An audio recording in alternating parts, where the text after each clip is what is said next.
which, by the way, is another interesting area for me because I think a lot of our mythology may well come from these early memories. So I must tell you that there are clients who have had no other incarnating experiences except on Earth, but also many that have had off-world experiences as well.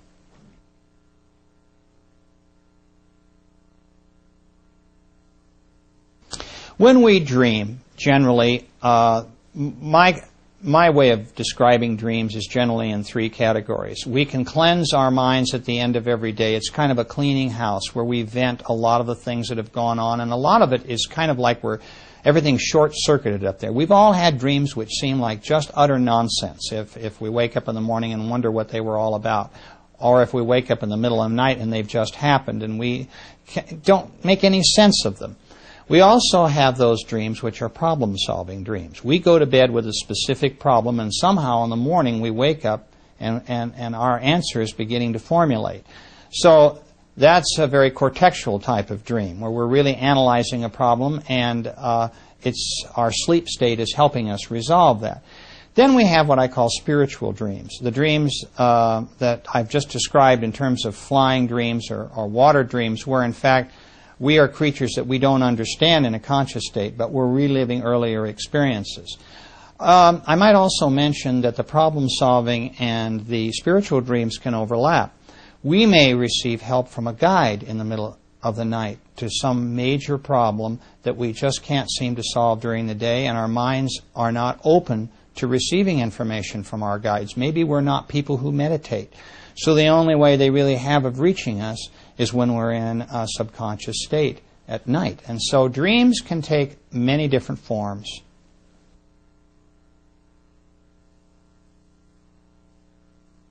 Future lives is an area that I do get into occasionally. Some of my colleagues enjoy working a lot with progression. That's the difference. It's progression instead of regression. And I've heard some interesting, I've had people who have been on starships because they're seeing into the future.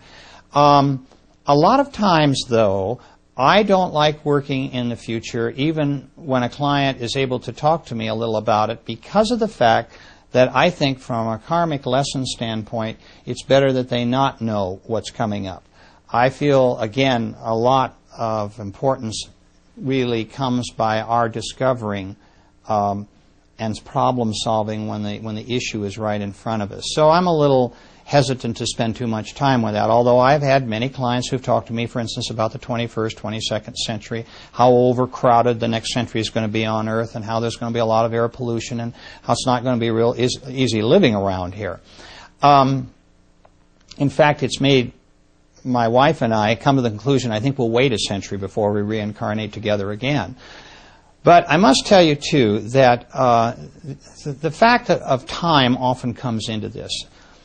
People who ask me questions about whether it's possible to see into the future are suddenly confronted by this business of time, the past, present, and future, all being capsulized into one action. And this is confusing for them.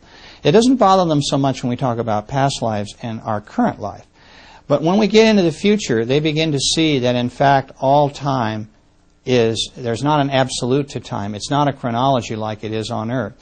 But, in fact, when we are in the spirit world, we're able to see into the future as well as the past. If we were not able to do this, we would not be able to select our bodies and to know a little bit about what's going to happen to us so that we, in fact, can make the determination that this body is going to be right for us. So, as of necessity, people have to come to this philosophic concept that, in fact, past, present, and future is all relative. There's been a lot of work done in recent years by people who are very scientifically oriented on this. A whole new field of quantum mechanics, where they believe that everything is electromagnetic light, energy, and that time is essentially motion and not chronology, has come into play, where people have had, I think, a greater understanding as quite possible that there is no real relevance to past, present, and future as far as chronology on Earth. It's difficult for us to accept this because we see the sun come up in the morning, go down at night, there's night and day, we age, We see everything changing around us. So for us, it's chronology. Time is very important as an absolute, but it's not true in the spirit world.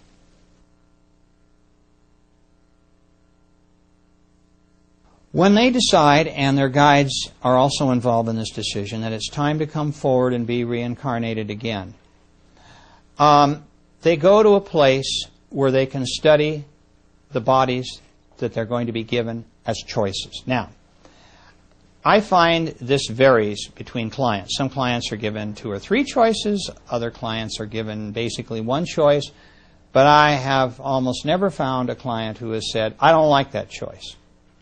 Their guides and masters know too much about them, too much about what needs to be done to make mistakes in this area.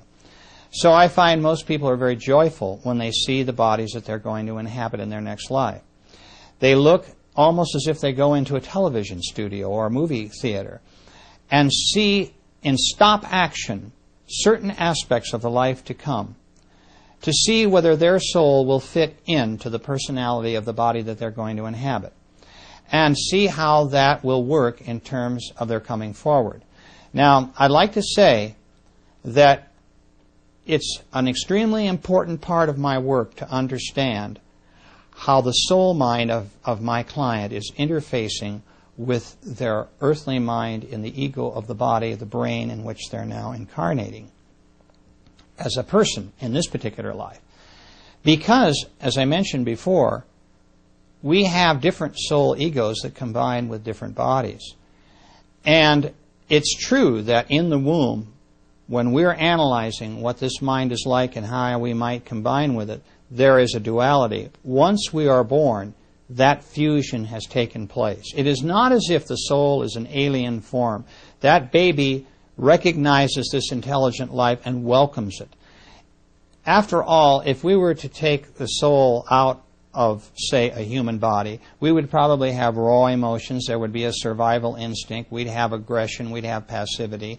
All those things which are influential to a soul. But emotions are very peculiar to a body. A soul has to learn how to cope with that. So the soul brings to the body intuition, imagination, a concept of morality, these sorts of things. So this is very important when a soul is looking at that new body and deciding whether this body is going to really be right for them. So what happens after this viewing period is over, souls go back and say goodbye to their soul mates and their soul groups and their guides, and then they are brought forward into that new body in the womb of their mothers.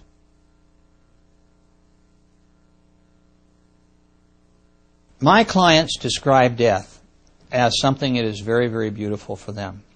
The trauma that has just gone before is pretty much wiped out at the moment of death. They rise out of their bodies, they realize that they're an immortal being. Oh my God, I'm not dead, is a statement I hear quite often. And they look back at their bodies, and of course, all of their memories of all of who they are as souls and all their past lives come crashing in, and they realize that this life they have just lived is transitory. Not that they can't feel sadness for the husband and wife who is at their bedside, for example, or a child. But souls don't feel sadness the same way human beings do, because they're immortal beings. They understand that they will soon be joined by these folks they've left behind. And I can tell you this, that most people feel 2 things. They feel freedom and they feel joy at the moment of death.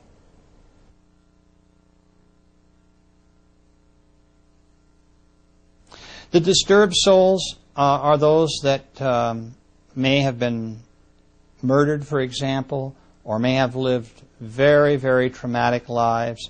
They're very unhappy. The soul, if you will, has been contaminated by the human body through all sorts of genetic, influences and environmental influences that has caused a very difficult life.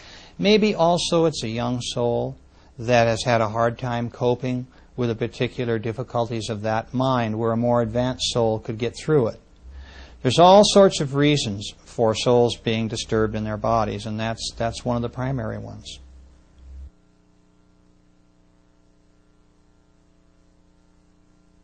I find the different levels of souls are generally on 3 different levels, although I can keep this simple and just say beginner and advanced.